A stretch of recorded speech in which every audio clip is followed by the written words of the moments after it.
Hola y bienvenidos a este vídeo sobre la filosofía, la utilidad de lo inútil, dentro del ciclo de Filosofía en Acción para conmemorar el Día Mundial de la Filosofía desde Nueva Acrópolis. Cuando hablamos de filosofía, como sabéis, desde las últimas décadas, acarrea una imagen de inutilidad, de pura teoría, de intelectualismo, especulación. Pero no siempre fue así. En las antiguas civilizaciones, la filosofía ha sido una maestra de vida. La filosofía era el arte de vivir.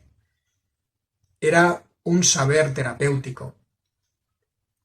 Y queremos rescatar esta imagen de la filosofía.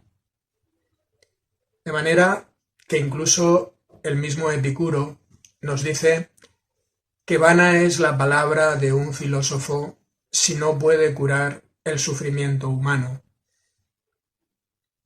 Aquí la veríamos la filosofía como una terapia, curar el sufrimiento humano, armonizar al ser humano, como una forma de equilibrar sus distintas partes, sus distintos componentes emocionales, mentales, espirituales, físicos.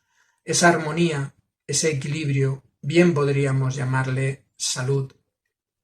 Y la filosofía terapia, porque posibilita esa salud, ese equilibrio. Como sabéis, la filosofía, desde hace unos años en España, hay una fuerte polémica porque se quería reducir de los planes de estudio de manera que se fueran reduciendo esas horas que se le dedican a la enseñanza de la filosofía o directamente suprimirla. Y como vemos, hay una tendencia general a ir suprimiendo o a ir reduciendo los temas de tipo humanista, los contenidos humanísticos.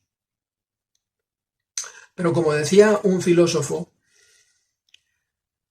si quitamos las humanidades o si reducimos las humanidades, también el mundo, también la sociedad, el ser humano se deshumaniza. Podríamos preguntarnos qué le ha pasado a la filosofía para llegar a este estado, para ser considerada como algo inútil o algo accesorio, donde ha llegado a ser más bien una fuente de confusión que de claridad. ¿Hasta qué punto la filosofía no ha contribuido ella misma a ser considerada por la mayoría de la gente con ese carácter de inutilidad? ¿Qué le ha pasado entonces a la filosofía? ¿Por qué aparece como inútil o accesoria?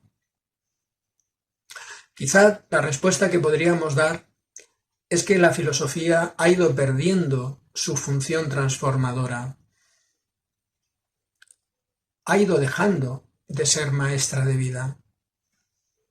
Ha ido perdiendo ese carácter práctico, ese carácter terapéutico que tuvo en la antigüedad. En realidad, podríamos decir que la filosofía no se puede suprimir, pues esto conduciría a una sociedad mediocre, manipulable.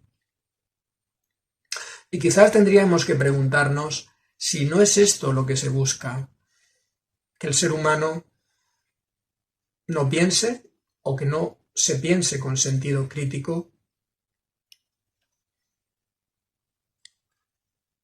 Lo primero que tendríamos que hacer es preguntarnos sobre el significado de útil. Si vemos en el diccionario de la Real Academia de la Lengua Española, útil sería todo aquello que puede servir o aprovechar en alguna línea, aquello que produce un resultado provechoso.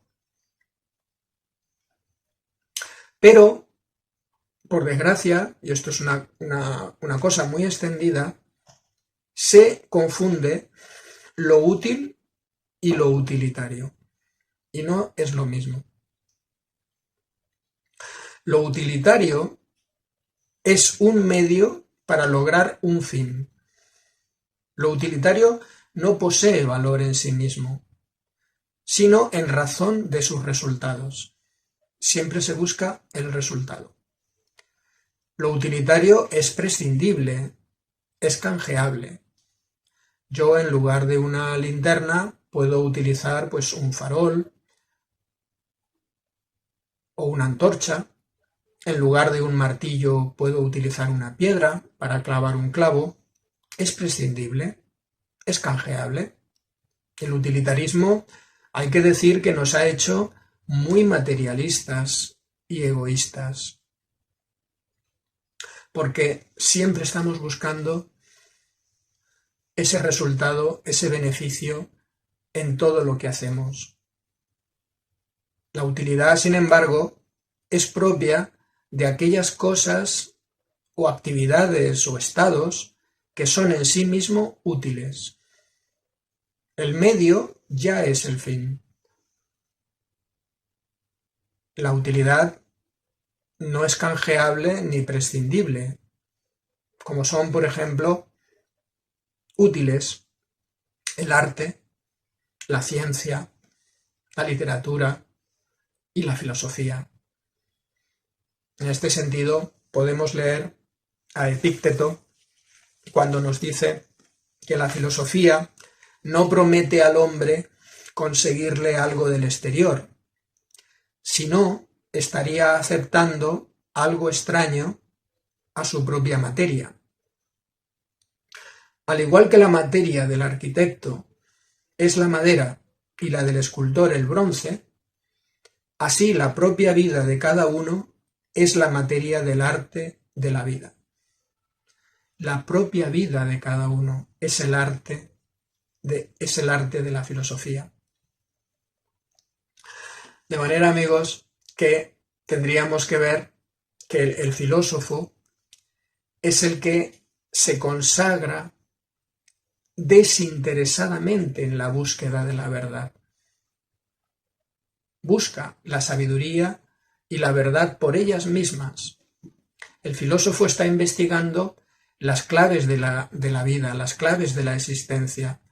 Está buscando el sentido que tiene esta vida, pero no por los resultados que puedan producirse, no por el provecho que pueda obtener.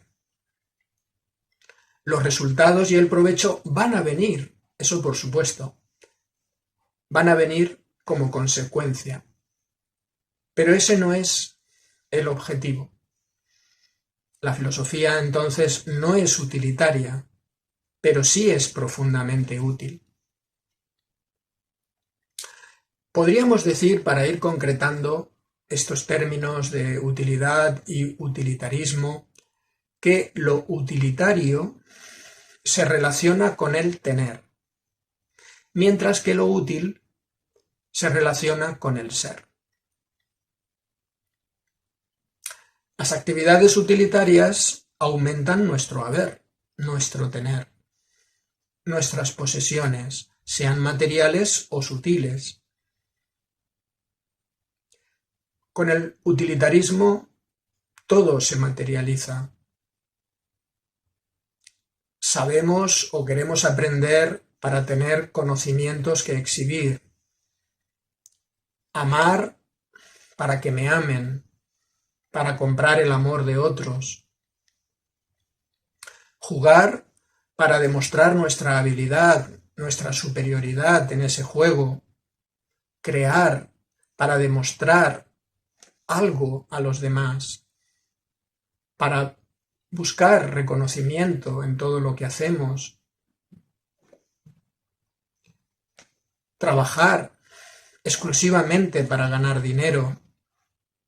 En realidad, nada de esto sería saber legítimo, amar de verdad, jugar de manera auténtica o trabajar de manera real. Las actividades utilitarias no pueden proporcionar al ser humano esa plenitud que necesita. Y esto se evidencia, como sabéis, en los muchos casos de depresión que existen, que nos encontramos, y de vacío existencial, que es una tónica muy generalizada. Sin embargo, hay que decir y recordar que lo útil es aquello que resulta provechoso, es aquello que nos da un resultado provechoso. ¿Y qué resultado es este? Este resultado provechoso en filosofía, esta consecuencia que va a tener la filosofía sobre nuestras vidas, es nada menos que la realización, el crecimiento, la evolución humana. El ser humano tiene una profunda necesidad de sentido, pero las actividades estrictamente utilitarias terminan por marchitar el espíritu humano. La filosofía entonces no sería utilitaria, como tampoco lo es el verdadero arte o la verdadera ciencia que se mantiene fiel a sí misma, pero sí posee una forma superior de utilidad. La ciencia, por ejemplo, el científico está buscando desvelar esas leyes de la naturaleza, profundizar en esos misterios de la naturaleza, en esas energías. Y esa es la finalidad, desvelar, profundizar, investigar en sí mismo esos secretos, esos misterios de la naturaleza. Que luego todo eso se pueda aplicar en la vida, que luego todo eso tenga unas consecuencias prácticas. Sí, por supuesto que se puede dar, y de hecho se da.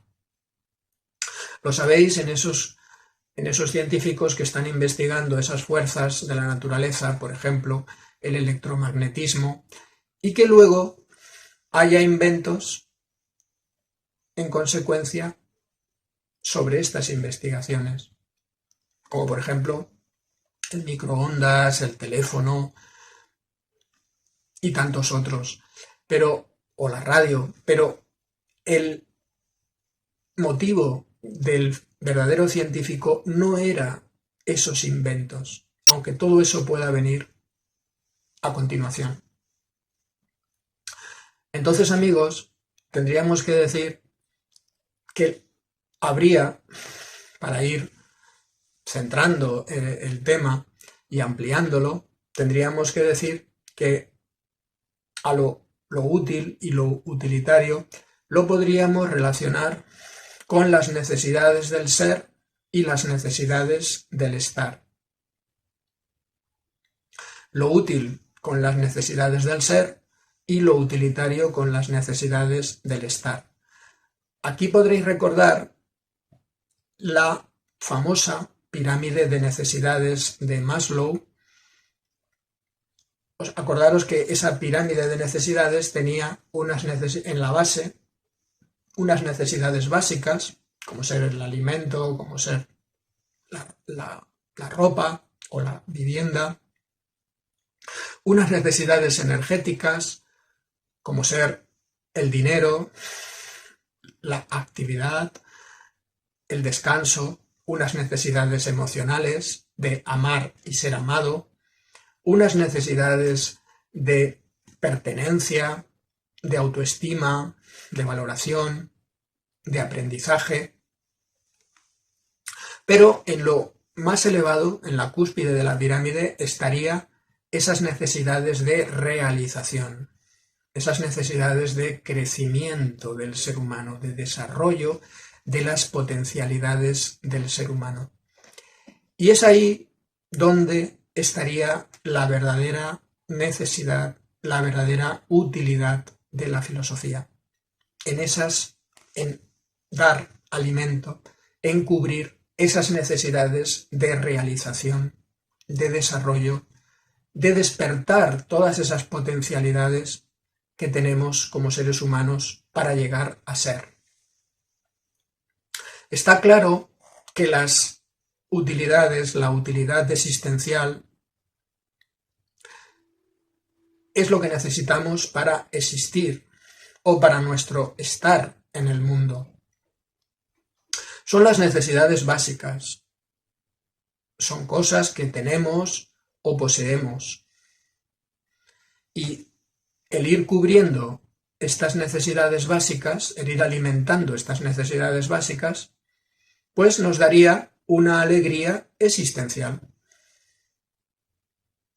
Es ir teniendo o alimentando estas necesidades. Y el no cubrirlas o su falta nos daría un dolor o una frustración existencial. Y podríamos decir que la utilidad esencial, que es la más elevada, es todo aquello que necesitamos entonces para nuestra realización, para llegar al ser. Lo que nos conecta con nuestra esencia íntima sería esa utilidad esencial y la fortalece.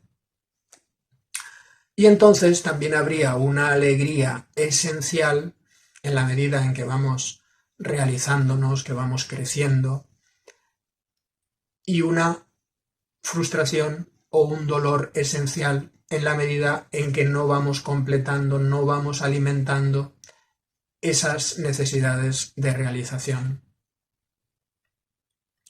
Entonces, hay que decir, amigos, que el dolor esencial no se solventa con cosas, no se solventa con tener más cosas, con nada que se pueda tener.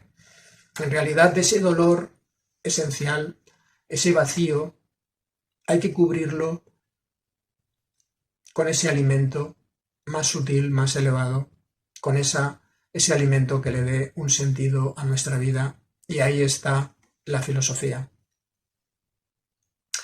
Se trataría de cambiar esa actitud básica de solo vivir para tener, solo vivir para acumular, y dar opciones para que el ser humano pueda desarrollar ese crecimiento, pueda alimentar esa parte más elevada. Este alimento de nuestra parte superior es un triunfo del ser sobre el tener. Se podría decir que es equivalente a la salida de la caverna que nos plantea Platón.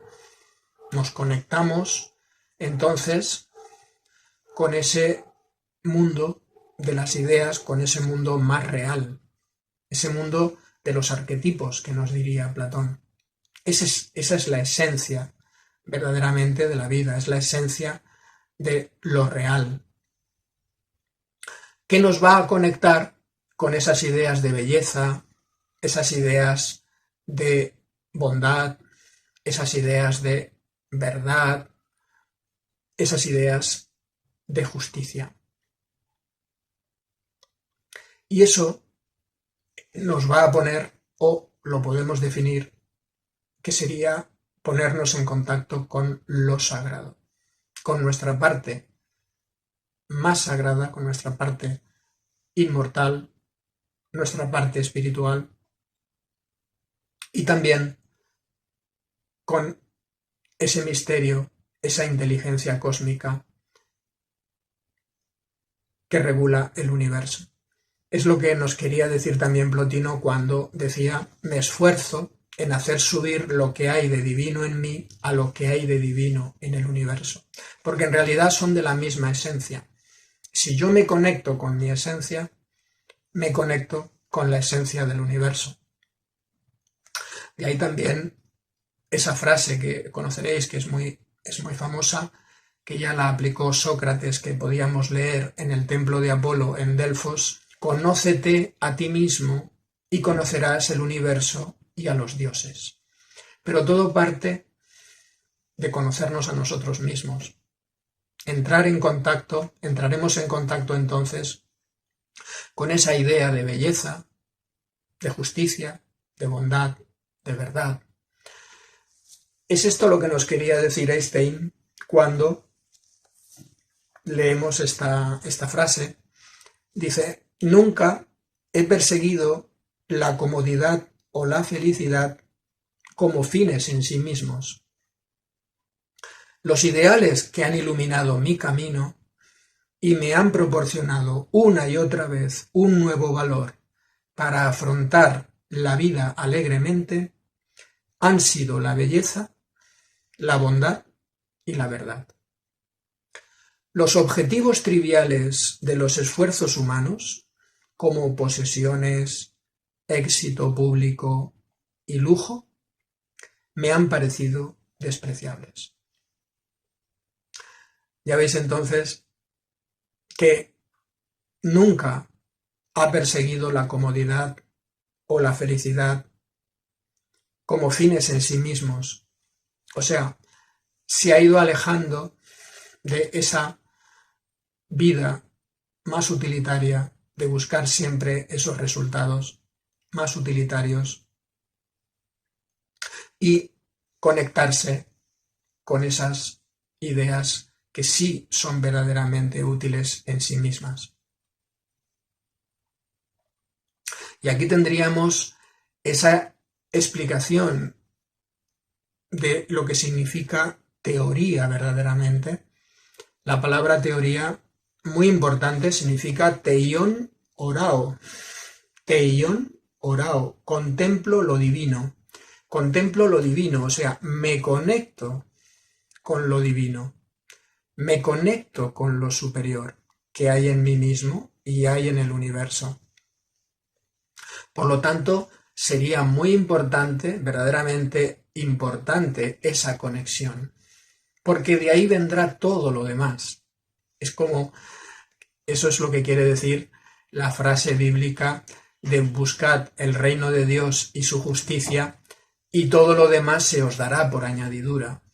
Todo lo demás vendrá por añadidura. Si tenemos esa conexión con nosotros mismos y con el universo, con esa esencia de nosotros mismos y del universo, realmente hemos hecho esa idea de teoría. Contemplo lo divino y todo lo demás vendrá por añadidura. ¿Por qué? Porque esos efectos, aunque no lo estamos buscando de manera intencionada, van a reflejarse en nuestra vida. Evidentemente nos van a dar unas consecuencias siempre benéficas y positivas y útiles. De manera, amigos, que lo que podemos ver es que una vida orientada hacia los fines utilitarios, meramente utilitarios, asfixia esencialmente. Aunque existencialmente, fijaros, parezca algo floreciente o algo envidiable, en realidad no es así. Es una apariencia de bienestar. Nos preocupamos por ese bienestar, todo está orientado al bienestar, pero el filósofo busca más el ser, busca más esa conexión con el ser. Y eso, no os quepa duda de que también repercutirá en nuestro estar, en nuestro haber. ¿Por qué? Porque si nuestra orientación es hacia lo esencial, evidentemente va a incluir también lo existencial. Pero si nos centramos en lo existencial, eso no va a incluir a lo esencial. Como se suele decir, si tienes lo esencial, si tienes esa conexión que decíamos con lo divino, con lo esencial, todo lo demás viene por añadidura a continuación. De manera que parece una vida utilitaria, puede parecer a veces floreciente o envidiable, pero realmente es una apariencia. Por eso, amigos, han de estar presente en la misma medida los medios de distracción, de entretenimiento, y veis como cada vez hay más medios de distracción, de entretenimiento, para acallar, ocultar, adormecer ese vacío esencial, ese vacío de ser que tenemos interiormente, y el vacío interior de vivir orientados solo al tener. Por lo tanto, muchas veces tenemos una sociedad adormecida, entretenida, y ese vacío interior hay que acallarlo, hay que ocultarlo, hay que adormecerlo. De manera que la filosofía auténtica no la podemos tener utilitariamente, pues no es un objeto, pero sí podemos acceder a ella, y cuando accedemos a ella nos va a transmutar, nos va a transformar profundamente. Vamos a quedar modificados con ese contacto con la filosofía. Solo el que está en contacto con su verdad íntima puede acceder a la verdad íntima de las cosas. Ese sería el filósofo. El que está alejado de su propio centro, en realidad, no puede llegar a la esencia o al centro de las cosas. Todo parte de uno. En resumen, amigos, tendríamos que decir que la filosofía especulativa, intelectual, nos proporciona teorías y cierta orientación existencial, pero no nos modifica, no hay transmutación, no hay transformación. En cambio, la filosofía esencial, atemporal, perenne, como queráis llamarle, posibilita la ampliación de nuestra conciencia, la elevación de nuestra conciencia, posibilita nuestra profunda transformación y realización. También hay que decir que la filosofía esencial, como os decía, tiene un alcance esencial, tiene un alcance existencial. Claro que va a llegar a todos los puntos de nuestra vida y nos va a repercutir positivamente en todos los aspectos de nuestra vida, como decíamos, armonizando todos nuestros aspectos como una verdadera terapia de vida. Y la pregunta que nos podemos hacer es ¿cómo diferenciamos estas dos filosofías, estos dos aspectos, estos dos enfoques de la filosofía? Pues podríamos decir con esa cita bíblica de por sus frutos los conoceréis. ¿Qué efectos produce una y otra? La filosofía perenne, la filosofía como maestra de vida, la filosofía atemporal, va a llevar a cabo una transformación, una elevación ascendente y permanente de nuestro nivel de conciencia. Nos va a dar una visión más profunda sobre las cosas. Nos va a dar una serenidad, una alegría interior y nos va a llevar también a la libertad. De manera, amigos, que la filosofía atemporal seguirá siendo útil para nosotros toda la vida. Por ejemplo, nos va a dar también ese criterio de verdad tan necesario e imprescindible, diría yo. Ya que si no hay ningún criterio de verdad, todo es relativo. Y así llegamos al relativismo que lo inunda todo en nuestra vida. Podríamos decir que la filosofía y el arte, por ejemplo, no son relativos, tienen un criterio de autenticidad. Aquí veis un poco la opinión general, ¿no? Lo que es bello para unos no es bello para otros, lo que es justo para ti no es justo para mí, lo que es bueno para unos no es bueno para otros. O sea, el relativismo lo inunda todo, lo llena todo. Pero la filosofía como el arte tienen ese criterio de autenticidad. La obra de arte, si no eleva la conciencia y mejora al observador sensible, ese contemplador sensible, tiene que quedar elevado, mejorado. Y ahí tenemos el criterio del arte. Si no es así, tendríamos que decir que no es auténtico arte, porque no conecta con la belleza. Y si hay conexión con la belleza, hay mejoramiento, hay cambio. Y una filosofía que no tenga un potencial transformador y liberador no es una verdadera filosofía. Es solo apariencia de conocimiento. De manera que, como ejemplifica Epícteto, si queremos ver los progresos de un gimnasta, no le preguntemos por sus pesas, sino por el estado de sus músculos.